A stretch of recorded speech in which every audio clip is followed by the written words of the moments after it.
Já estamos, vou só fazer aqui a breve introdução.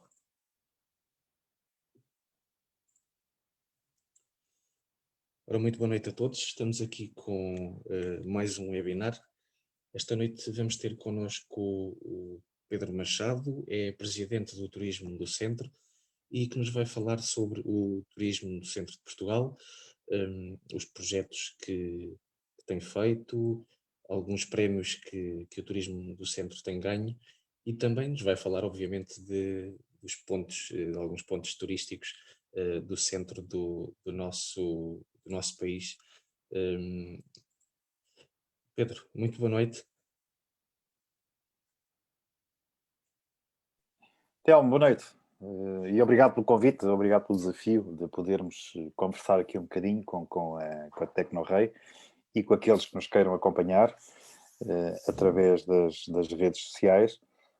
E para este início de conversa, Telmo, eu acho que é bom nós tentarmos perceber onde é que estávamos no início desta pandemia e provavelmente quais são hoje as dúvidas que nos assistem, muito em particular aquilo que são as incertezas que temos, mais do que certezas num futuro próximo, de franca recuperação, ou pelo menos de retoma de alguma normalidade, e que me parece ser interessante para o início de conversa. Fechámos 2019 provavelmente com os melhores resultados sempre, do ponto de vista nacional e do ponto de vista da região centro de Portugal. Só para termos uma ideia, em 2019 Portugal recebeu 26,9 milhões de hóspedes estrangeiros. Para termos uma ideia, Portugal tem 10 milhões de habitantes, portanto, o que significa que praticamente nós duplicámos 2,5 vezes a nossa população ao longo do ano de 2019. Destes, tivemos 69,9 milhões de dormidas, destes 26,9 milhões de hóspedes, o que gerou qualquer coisa como 18,4 mil milhões de euros de receitas diretas do turismo no nosso país. Significa que crescemos em valor, crescemos em receitas mais de 15,6%. Somos provavelmente a única indústria que tem estes crescimentos a 2 dígitos de forma tão significativa. E já agora vale a pena dizer que o turismo é provavelmente a atividade mais democrática do país, porque é possível receber um turista, é possível exportar em qualquer canto do nosso país, desde Vila de Rei até à nossa ponta mais a norte, Figueira de Castelo Rodrigo, desde o nosso litoral, Figueira da Foz, Aveiro, Nazaré, Peniche e todas aquelas que são normalmente conhecidas como as nossas estâncias mais balneares, significa que é possível exportar em qualquer ponto da nossa região. E isto significou que em 2019 o turismo foi de facto responsável por um crescimento de mais de 7,3% em relação aos anos anteriores. Vale a pena dizer um outro dado que não é de menos importância para aquilo que pode significar esta indústria que é o turismo, é que o nosso produto interno bruto em 2019, o turismo era responsável por 14,6%. Isto se pensarmos apenas nos efeitos diretos e indiretos. Na linguagem dos economistas, se tivéssemos também os efeitos induzidos, provavelmente nós teríamos mais do que 14,6% do nosso produto interno bruto só em turismo. Portanto, o que significa que é de facto uma indústria muito forte e 2020 não era diferente daquilo que nós conhecíamos em 2019. Nos primeiros 2 meses, janeiro, fevereiro de 2020, nós tivemos um crescimento de 13,7% de hóspedes, um crescimento de 11,4% de dormidas e mais 6,5% de receitas do que igual período em 2019, que já tinha sido um ano extraordinário. Lembrar, por exemplo, que a região centro, em 2019, passou a fasquia dos 7 milhões de dormidas. E, portanto, são tudo números muito macro, números que nós estávamos habituados a conhecer até ao primeiro dia do nosso confinamento, dia esse, 2 de março, em que foi detectado o primeiro caso de Covid em Portugal e a partir do qual as nossas vidas foram completamente alteradas. Significa isto que, olhando para um diagrama daquilo que foi uma timeline que nós próprios assumimos, e para quem está a ouvir perceberá melhor, nós calculamos em 2020, de acordo com a informação que tínhamos, que entre março e junho de 2020, entre o início do processo do estado de emergência praticamente até 18 de junho foi quando abriram os restaurantes, que reabriram pela primeira vez, nós calculávamos que estávamos praticamente num pico de isolamento e restrições. Foi o primeiro lockdown que nós tivemos em Portugal. Fechámos hotéis, fechámos restaurantes, fechámos serviços, fechámos tudo aquilo que nós estamos agora outra vez a fechar, agora com algumas restrições a menos e, portanto, com algumas capacidades de podermos ter alguns serviços em funcionamento, na altura não tínhamos, e isso tornou de facto possível que durante estes 3, 4 meses, março, junho, nós tivéssemos praticamente estabilizado, estancado aquilo que era o crescimento da pandemia. O que é que projetámos em junho de 2020, que é para perceber como é que estamos agora em janeiro de 2021? A partir de junho, nós abríamos o canal Horeca, aquilo que tem a ver com a restauração, com os similares, com a bebida, com a distribuição, e, portanto, iniciámos um processo entre junho, julho e inícios de agosto. Nós iniciávamos o processo da retoma, era então que se dizia que não voltaríamos, Portugal não voltaria a ter um novo processo de lockdown, um novo processo de confinamento, uma vez que tínhamos conseguido suplantar e éramos vistos aos olhos do mundo como o caso de estudo. Portugal, em junho de 2020, era o modelo, era o caso europeu de maior sucesso no combate e no controle à pandemia. E de agosto, setembro, outubro, nós fomos abrindo serviços paulatinamente. Os voos aéreos, as fronteiras, e foi no mês de agosto, por exemplo, que nós tivemos, no caso do Algarve e também no centro de Portugal, picos de procura. Para quem, como eu, esteve na barragem de Castelo de Bode, na barragem da Aguieira, que pude perceber o que se passava na Sertã, Vila de Rei, Proença, Oleiros, tudo aquilo que são os nossos territórios mais do interior, nós estávamos a perceber, por exemplo, que a procura era essencialmente mercado interno, mercado nacional, mas maior nos territórios que normalmente não estavam associados àquilo que é conhecido por os chamados destinos mais maduros. Percebíamos que as nossas cidades não tinham tanta procura, o nosso litoral diminuía também na procura e o interior ganhava, de facto, algum músculo, o interior ganhava atratividade. E foi possível ver exemplos, como eu vi, nomeadamente nos casos que já citei, aí bem perto de Vila de Rei, ali no Concelho da Sertã, na Ponte Velha, do Sr. Carlos e muitos outros restaurantes, terem conseguido atingir resultados em julho e em agosto que nunca tinham tido nos anos anteriores. Isto é, nunca o Covid sendo interpretado como uma boa notícia ou como uma vantagem, ele abriu uma janela de oportunidade para estes territórios, para os territórios do interior. E dentro destes meses, agosto, setembro, outubro, nós calculávamos que até ao final do ano iniciaríamos algum processo de recuperação.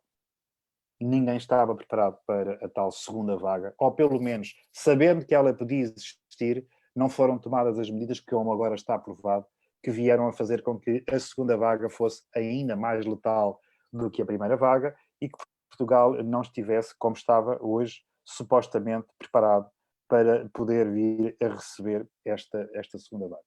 O que é que fizemos? Turismo Centro de Portugal. Fizemos essencialmente uma articulação e um enquadramento estratégico entre aquilo que são as dificuldades que nós temos. Aliás, o Telmo tinha-me dito para falarmos um bocadinho sobre a região centro de Portugal. No centro de Portugal, nós iniciámos essencialmente um processo daquilo a que chamávamos um trio de ataque em relação à existência do Covid. Essencialmente em duas esferas. Por um lado, assumir em plenitude o papel que havia da Turismo Centro de Portugal enquanto mediana ou mediadora dos interesses dos vários stakeholders da região, ou seja, aproximámos do setor, vimos o que eram as medidas que eram necessárias, falámos com o Governo, falámos com o Ministério da Economia, pudemos chegar às nossas aspirações ao Ministério das Finanças, reunimos com as associações do setor, com a Aresp, com a HP, com a APART, com a ARAC, tudo aquilo que diz respeito àquilo que são as representações institucionais, no sentido de que pudéssemos de alguma forma ajudar, sobretudo as empresas. Porque, tal como defendo e sempre defendi, a atividade turística é, por essência, uma atividade do setor privado. O setor público não tem a missão de se substituir ao setor privado. Nos restaurantes, no alojamento, no comércio, nos serviços, em muitos outros subsetores de atividade que estão associados ao setor do turismo, não é missão dos organismos públicos, não é missão das câmaras municipais. As câmaras municipais não têm a vocação de gerir hotéis. As câmaras municipais não têm vocação para gerir restaurantes. As CIMs, as comunidades intermunicipais, não é essa a sua função. A sua função, como a nossa, é de intermediar entre aquilo que é a estruturação dos nossos recursos turísticos, formatá-los em produto turístico, fazermos a sua ampla divulgação e depois gerarmos negócio, gerarmos fluxos. Segundo lado, foi no fundo procurar, através de alguns instrumentos, e aqui há bocadinho o Telmo falávamos ainda antes de iniciar a sessão, em alguns dos prémios que a Turismo Centro Portugal conquistou ao longo de 2020, mesmo num ano forte de pandemia, a Turismo Centro Portugal conquistou em 2020 praticamente 20 prémios internacionais. E como é que ela conquistou estes prémios internacionais? Neste fio condutor, por um lado, intermediar os interesses do setor, as suas expectativas e, sobretudo, aquilo que era a sua ansiedade para ultrapassar o momento da crise, simultaneamente, o segundo lado, procurando novas oportunidades de promoção com novas ferramentas. Só para que título de exemplo, Telmo, a Turismo Centro Portugal ganhou um primeiro prémio logo, numa menção honrosa, em janeiro, na Fitur. Ganhou o Urso de Prata em Berlim, que é um segundo grande prémio do Festival Internacional de Filmes de Turismo. Ganhou em Londres, no New York Festival de TV e Film Award, um prémio Ouro. Ficámos nos 10 primeiros lugares das marcas da década em Londres. Ganhámos um primeiro prémio em Riga, ganhámos um primeiro prémio em Belfast, em Silafest, em Belgrado. Ganhámos o primeiro prémio da melhor campanha em Barcelona, etc, etc. Portanto, o que significa que a estratégia de podermos ajustar-nos àquilo que eram verdadeiramente os nossos deveres e também a nossa interpretação passou, de facto, por esses prémios, por essas estratégias. Em concreto, soubemos reinterpretar as tendências que trouxe esta época do Covid. Primeira tendência absolutamente muito clara para todos aqueles que trabalham no setor do turismo. Preferência pelo turismo interno versus viagens internacionais. Ou porque temos as fronteiras fechadas, voltámos a ter agora, em 2021, ou porque as companhias aéreas, muitas delas também entraram em colapso, e vimos a falência de várias companhias aéreas, algumas delas bastante importantes do ponto de vista internacional, ou porque, com medo, e aqui aquela que foi a primeira sensação que tivemos foi gerir o medo, a angústia e a ansiedade daqueles e daquelas que viajavam para poder oferecer algo que lhes inspirasse maior segurança. E isso aconteceu exatamente naquilo que foi a nossa oferta do turismo interno. Não é por acaso que em 2020 apenas destinos como o Algarve, no mês de agosto, o Alentejo e o centro de Portugal tiveram crescimento positivo comparado com o período homólogo de 2019, num ano de plena pandemia. E, portanto, turismo interno versus viagens internacionais. Segunda tendência que se confirmou com o Covid. Preferência pelo uso de meios de transporte individual versus avião. E, portanto, já dissemos que houve colapso das companhias aéreas, mas em particular que havia receio de viajar de avião. A ideia de viajar com mais 100 ou 150 ou 200 pessoas num espaço fechado durante algumas horas era um risco que as pessoas não queriam correr. E por isso, o que é que apareceu como preferência? Essencialmente a viagem em carro próprio, em viaturas mais pequenas com amigos, com familiares diretos, para não correr esse risco que era perceptível e que a pandemia estava a trazer. Terceira tendência, Covid. Preferência por territórios da baixa densidade versus as grandes concentrações urbanas. Foi por isso que nós vimos Lisboa vazia, vimos o Porto vazios em pleno mês de agosto ou em pleno mês de setembro, que eram normalmente muito massificados. Aliás, têm a principal porta de entrada do turismo externo, que são os aeroportos, e, portanto, era normal que tivessem de facto, muita procura, mas deixaram de a ter, exatamente porque por força do mercado interno. Quarta tendência, preferência por viagens individuais versus viagens em grupos grandes, como nós conhecíamos até aqui. A ideia, por exemplo, dos autocarros, a ideia dos autocarros que iam buscar grupos de cidadãos aos aeroportos, aos barcos, etc. E, portanto, em linha com o que dissemos do que estava para trás, previmos que as pessoas viajavam preferencialmente em pequenos grupos ou quase exclusivamente em família. Quinta tendência, preferência por pequenas unidades de alojamento versus grandes hotéis e resorts. Para quê? Evitar o contacto onde havia muita gente. Preferencialmente, turismo em unidades chamadas horizontais, ao contrário dos grandes hotéis verticais. Não há cruzamento em corredores, não há elevadores, não há escadas comuns, ou seja, a grande preferência por unidades de alojamento mais horizontais. E, finalmente, uma última tendência foi a preferência pelos eventos de pequena escala contra os grandes eventos. Aliás, as limitações que todos conhecemos, a marcação de lugares, os espetáculos, veja-se aquilo que foi a polémica com a Festa do Avante e como é que ela foi realizada, só a partir do momento em que identificaram tudo aquilo que eram os lugares onde as pessoas podiam estar e, portanto, desse ponto de vista, houve de facto aqui um conjunto de tendências que ainda não se esgotaram, que ainda estão, digamos assim, a cumprirem-se parte significativa e, sobretudo, algumas mega tendências internacionais. Falámos de algumas tendências que foram essencialmente vividas, experienciadas do ponto de vista do nosso mercado interno, do ponto de vista nacional, mas há também um conjunto de mega tendências. O que é que chamamos mega tendências? Movimentos, mudanças em larga escala, quer em termos sociais, quer económicos, quer políticos, quer ambientais, quer tecnológicos, que de alguma forma vieram a alterar aquilo que nós conhecíamos em relação às práticas comuns. Primeira grande tendência. É uma tendência que vem dos anos 60, anos 70, que é o chamado cocooning, ou encapsulamento. O que é o encapsulamento? É aquilo que nós, na maioria dos casos, estamos a fazer hoje. As pessoas ficaram fechadas em casa, ficaram em cápsulas. E, portanto, tinham medo de sair à rua, tinham medo de contágio, e esta é uma tendência que está para ficar. Aliás, a Twitter, entre muitas outras empresas internacionais, depois do primeiro lockdown, desafiaram parte significativa dos seus trabalhadores para não regressarem já aos seus edifícios e passarem a fazer os trabalhos dentro daquilo que era a capacidade de poderem fazer as mesmas tarefas, as mesmas funções, mas a partir das suas casas ou a partir daquilo que era o espaço onde as pessoas sentiam maior segurança. Está cá outra vez. Este encapsulamento, estamos a vivê-lo, estamos em pleno período de encapsulamento e vai continuar até pelo menos, segundo dizia ontem o Sr. Presidente da República, meados de março, se é que não vai ser mesmo durante o mês de março todo. Segunda grande mega tendência do pós-Covid-19, social media. E este social media é essencialmente aquilo que nós podemos desfrutar a partir de tudo aquilo que é a circulação de informação, seja do ponto de vista profissional, seja do ponto de vista lúdico. E hoje, mais do que nunca, já era uma tendência, mas mais do que nunca, nós hoje estamos todos os dias, a toda a hora, então as gerações mais novas nem se fala, também já estamos com alguns problemas sobre isso, que é esta ideia de uma enorme dependência do social media. Terceira grande tendência é, de facto, já não só apenas o trabalho, o teletrabalho, mas a educação remota. Aliás, Portugal está outra vez a discutir o mesmo assunto. A tal promessa dos 100 mil computadores que fez com que os nossos alunos, na paragem destes 15 dias, não pudessem ter ensino à distância, já vão, anunciado pelo Ministro da Educação há 2 dias, já vão voltar a ter ensino à distância, educação remota. Quarta grande tendência, conectividade e infotec. E esta conectividade está aí.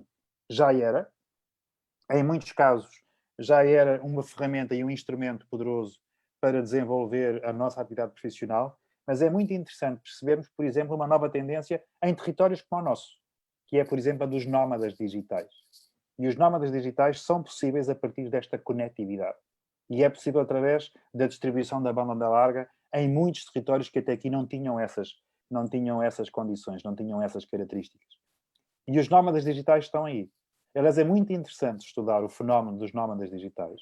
Os nómadas digitais não são pessoas que viajam para fazerem selfies e fazerem Instagramers, são diferentes disso. São pessoas que se deslocam de um lugar para o outro, que em média vivem mais tempo dentro dos espaços turísticos, dentro de hotéis, de turismo em espaço rural. Nós temos vários casos desses na região centro, muitos deles associados a territórios da baixa densidade e trazem também mudanças de perfil, quer daqueles que visitam, quer daqueles que vendem ou que oferecem os seus produtos. Daqueles que visitam, essencialmente, precisam de quê? Precisam ter uma boa conectividade, precisam ter instalações onde possam ficar durante algum tempo e, a partir daí, desenvolvem aquilo que é a sua vida normal em espaços de duração temporária. Para quem recebe, é muito interessante, e Telmo, eu quase que olho para alguns empreendedores que tenham um espaço de alojamento local, que tenham um turismo em espaço rural, e alguém lhes ligar a fazer uma reserva e em vez de dizer quanto é que quer ficar por uma noite ou 2 noites, quer ficar 1, 2, 3 ou 4 meses, por exemplo, naquele hotel. É uma mudança de paradigma de negócio, de modelo de negócio, e é também uma oportunidade. E depois tem coisas muito giras dos nómadas digitais. É também, no fundo, uma abertura de espírito para quem recebe. Porque um nómada digital que fica 1, 2 ou 3 meses num hotel no meio da montanha, num hotel no meio da natureza, quer naturalmente ajustar o espaço à sua comodidade. Quer mudar móveis, quer mudar espelhos, quer mudar candeeiros, e o empreendedor tem que estar disponível para isso. Quinta grande tendência, humanismo e solidariedade. Nós vimos isso. Vimos isso e os portugueses são capazes do melhor e do pior. Todos temos consciência disso. Mas quando é preciso tocar o sino a rebate e quando é preciso sermos solidários, nós somos solidários. E nós vimos isso em bairros, vimos isto em aldeias, vimos pessoas a ajudar vizinhos, vimos vizinhos a irem fazer compras para, sobretudo, para aqueles segmentos de idade mais avançada que não podem sair de casa, cujo risco é enorme, e essa é uma tendência que também está para ficar. Sexta mega tendência, família em primeiro lugar.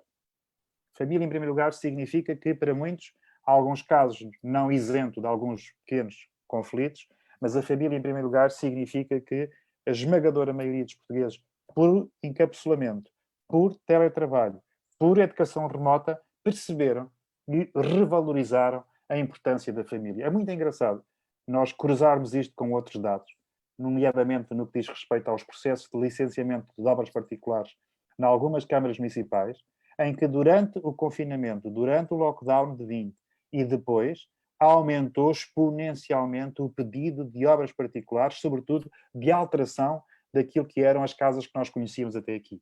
E porquê? A ideia de criar mais espaço.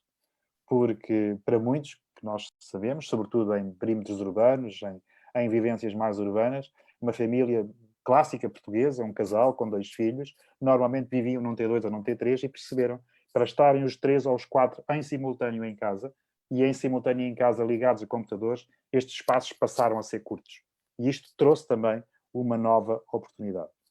Sétima tendência, novos modelos económicos. Já falámos nos novos modelos económicos associados à questão da conectividade, já falámos nos modelos associados também à valorização daquilo que nós conhecemos, mas é essencialmente muito interessante perceber que nas soluções tecnológicas começámos a ouvir a falar cada vez mais no blockchain, falámos mais na inteligência artificial, falámos na cibersegurança, e é muito engraçado vermos países como o Japão, ou como o Israel, ou a Coreia, a usarem a cibersegurança para fazer controle de dados biomédicos. E, portanto, mesmo colocando em causa a discussão do Big Brother, e se podemos ou não podemos, se devemos ou não devemos, não deixa de ser interessante perceber que nestes novos modelos económicos surgem, essencialmente, os meios eletrónicos a suportarem aquilo que é este tempo que estamos a viver. Oitava tendência, novos hubs globais. E por isso nós conhecíamos um dos hubs principais, que era o crescimento dos hubs da China e da Índia, em contraponto aos hubs internacionais da Europa e dos Estados Unidos, e percebemos que em 2018 há um relatório What's Next que já enumerava blocos dominantes do futuro. E é muito interessante que, comparativamente aos BRIC, que nós conhecíamos, Brasil, Rússia, Índia, China, vemos o crescimento dos chamados MINT, dos novos hubs internacionais. O que é MINT? México, Indonésia, Nigéria, Turquia, e dos SIC, Síria, Índia e as Coreias unificadas. E, portanto, o mundo está confrontado hoje com o aparecimento de novos modelos globais que vão naturalmente ter também impactos naquilo que é a vivência de Portugal. Não podemos esquecer que Portugal está numa Europa a 27, com a saída do Reino Unido.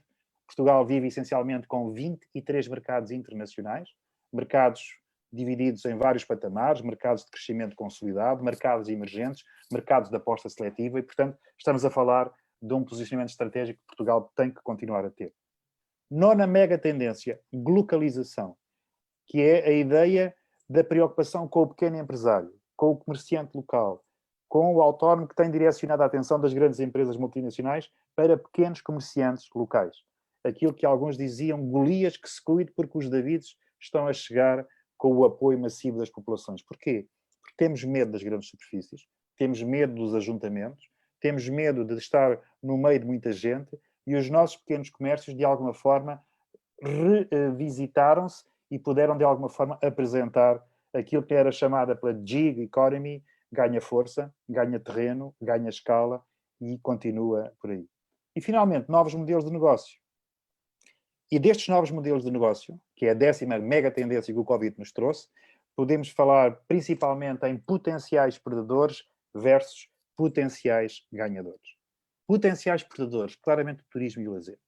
As pessoas não podem circular, os aviões não descolam, não há fluxos, não há mobilidade, e o turismo é, por definição, a deslocação de uma pessoa de um sítio para o outro, em que pernoita e, obviamente, à espera de poder usufruir de uma experiência turística fora daquilo que é o seu ambiente de casa normal. E, portanto, o turismo e o lazer estão, neste momento, muito condicionados. Provavelmente, nós vemos isso nas notícias do dia, vemos os nossos restaurantes fechados, vemos a preocupação em poder acudir àquilo que são os instrumentos financeiros que estão hoje disponíveis para toda a gente, e, portanto, turismo e lazer versus potencial ganhador, a agricultura. E é muito engraçado perceber, enfim, este engraçado é relativo, que a agricultura, no período do pico da crise, cresceu. E as exportações aumentaram. E os produtos do setor primário foram mais procurados. Quer por força, apesar de não haver grande escoamento nos restaurantes, mas acabaram por estar mais gente em casa, mais tempo em casa e a fazerem muito mais refeições em casa. Conheço vários CEOs de empresas de distribuição que tiveram ganhos substantivos no exercício de 2020, comparativamente a 2019, o que, em alguns casos, significou até 2 a 3 dígitos acima daquilo que eram os valores que tinham tido em 2019. Segundo os potenciais predadores, viagens, naturalmente. Porque se o turismo e o lazer estão em queda, se estão em perda, as viagens também o estão, e vemos também a aflição de muitas empresas que viviam essencialmente desta atividade, que tinham transporte próprio, que faziam as excursões, que faziam as visitas, que faziam as viagens de lazer. Quem é que ganha? Saúde e medicina. Está no pico. Aliás, neste momento estamos numa situação absolutamente difícil, quase caótica.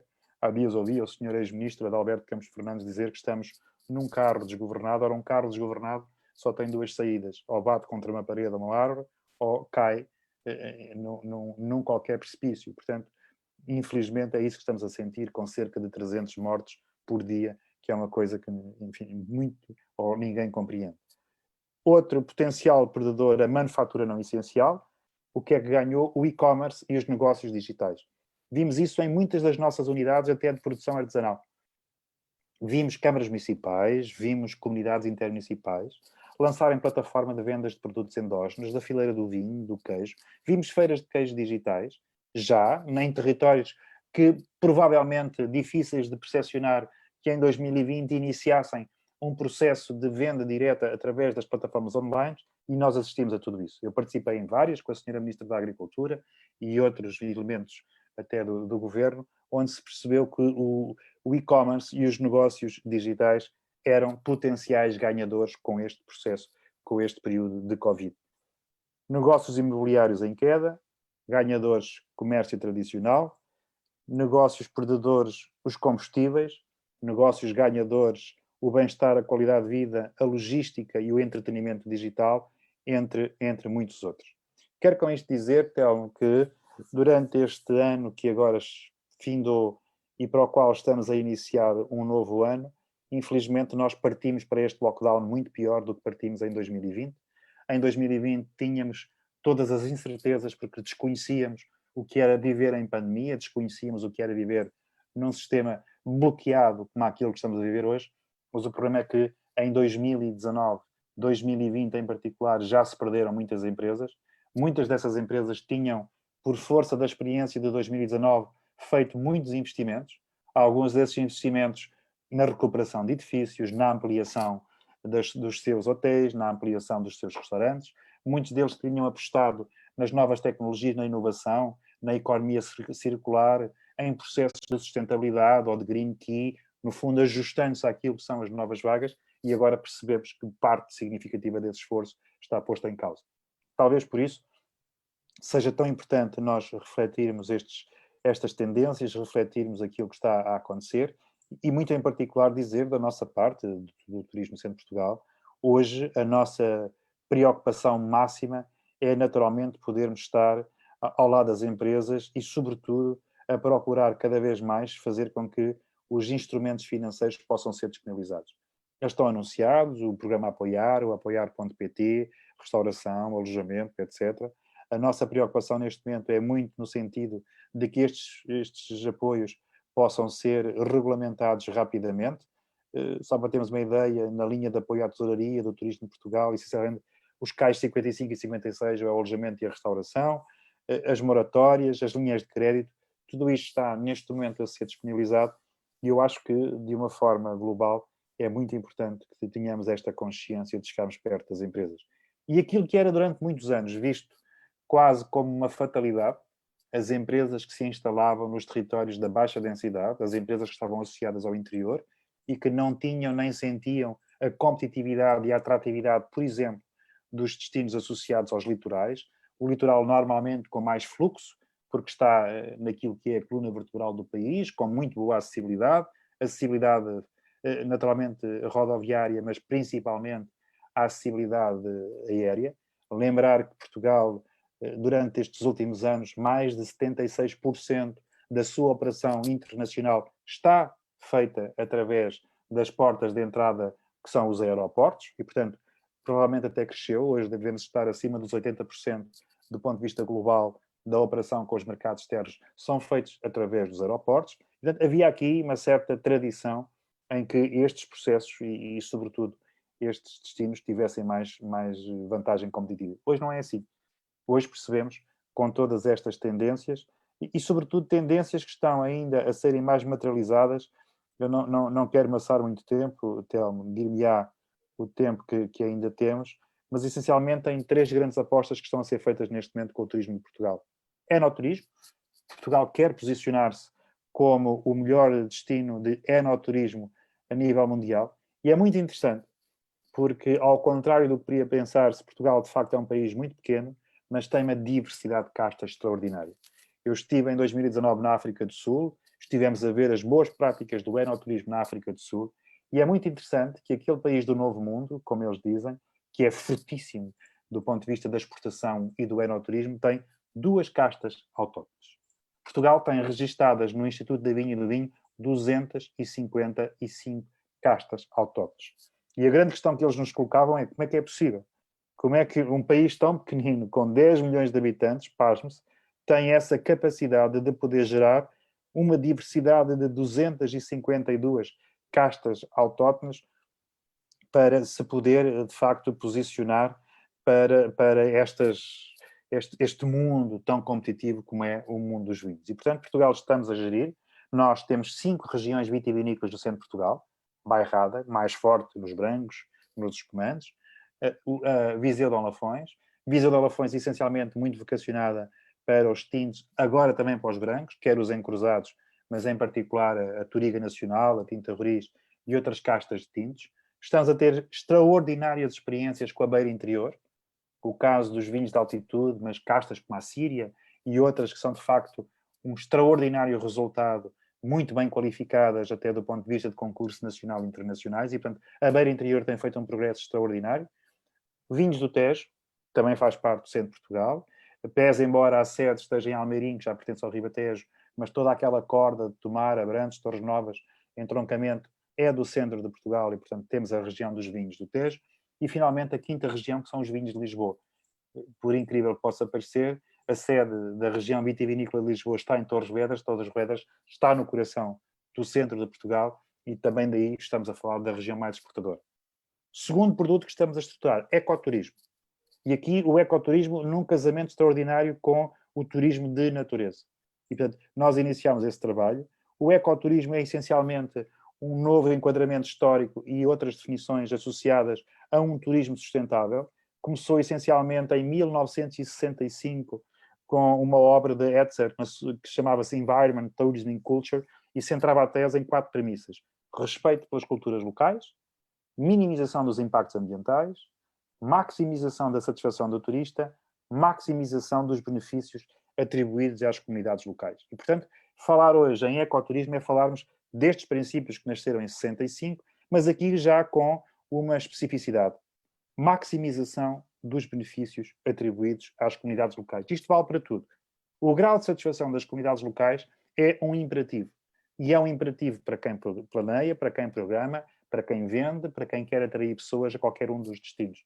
Se as comunidades locais não sentirem bem que é uma vantagem competitiva receber turistas nacionais e estrangeiros, muito em particular estrangeiros, então elas nunca vão ser bons anfitriões. E, portanto, nós precisamos que as comunidades sintam que vale a pena estarem nesta dinâmica da atividade do turismo. E, portanto, ecoturismo é viajar por áreas naturais conservadas, é estudar, admirar, desfrutar a paisagem, plantas, animais, assim como qualquer outra manifestação cultural. E, portanto, estamos também, neste momento, a estruturar o ecoturismo a par do enoturismo.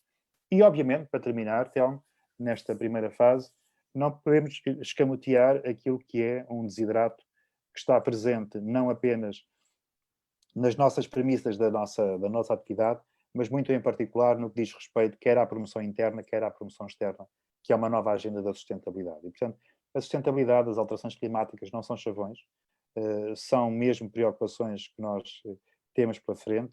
Percebemos da sua compatibilidade entre aquilo que é o desígnio do crescimento e do desenvolvimento, a capacidade de carga dos territórios, dos destinos e aquilo que é o esgotamento dos nossos recursos.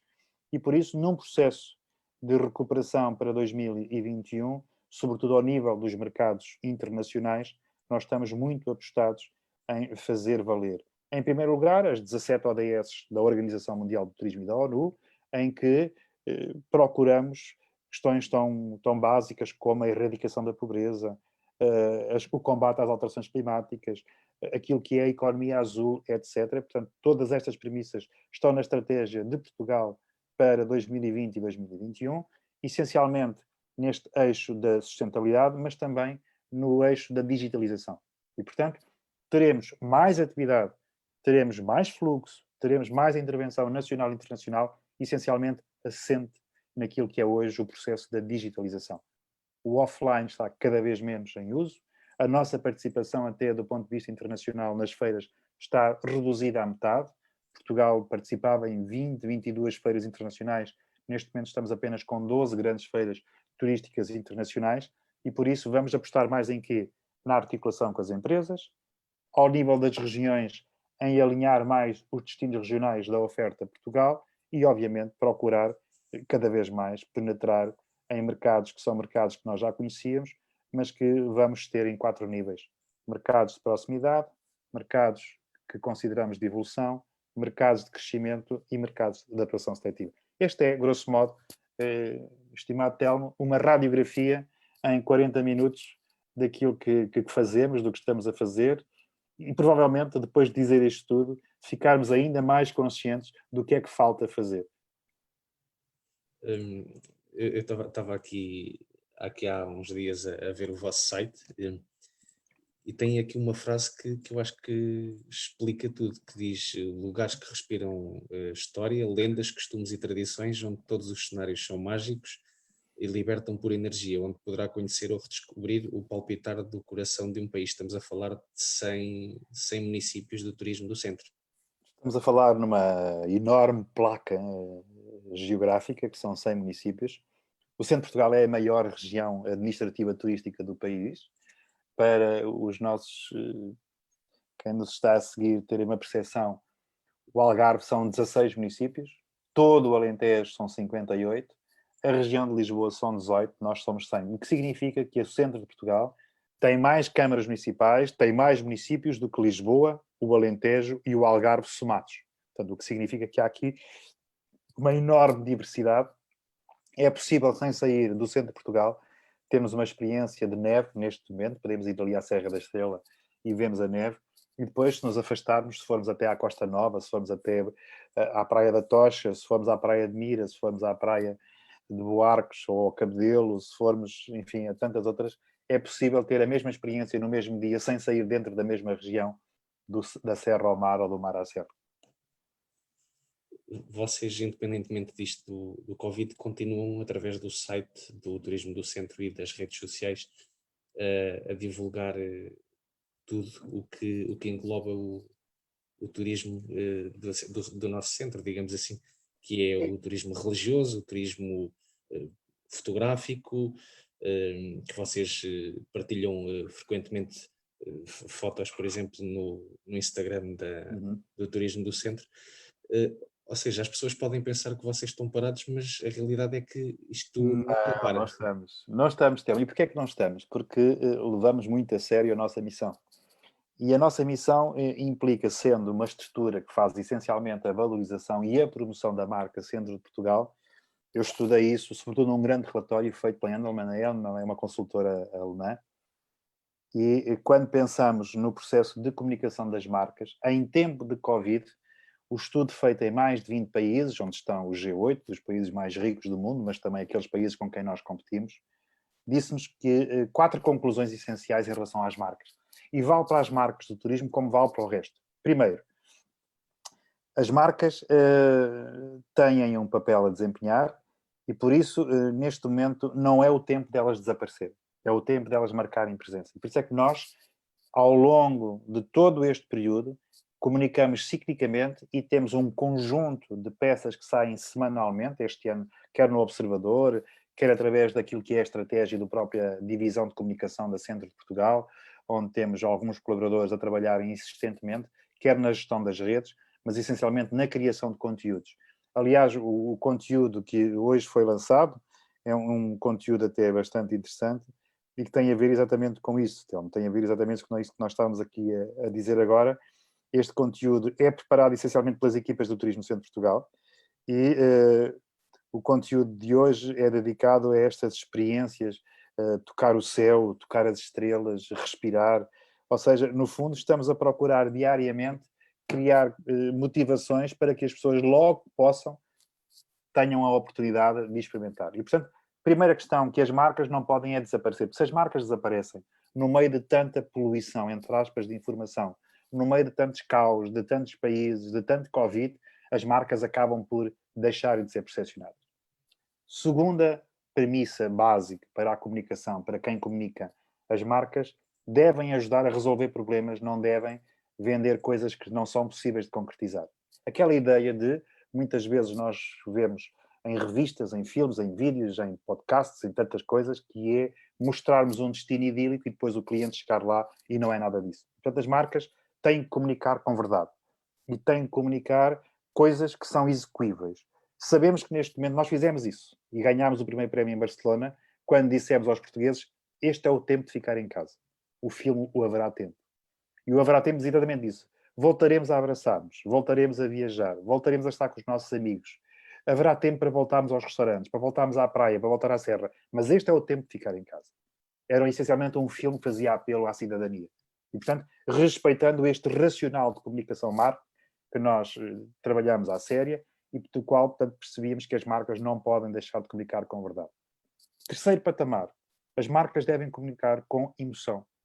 E por isso o Haverá Tempo, o Chegou o Tempo, o A Vida é Agora, não sei se o Telmo conhece esse filme que nós lançamos, que aliás foi o filme que ganhou o Grand Prix do Festival Internacional de Filmes de Turismo em Portugal, em primeiro lugar, ganhou o prémio absoluto. É essencialmente um filme que gera muita emoção.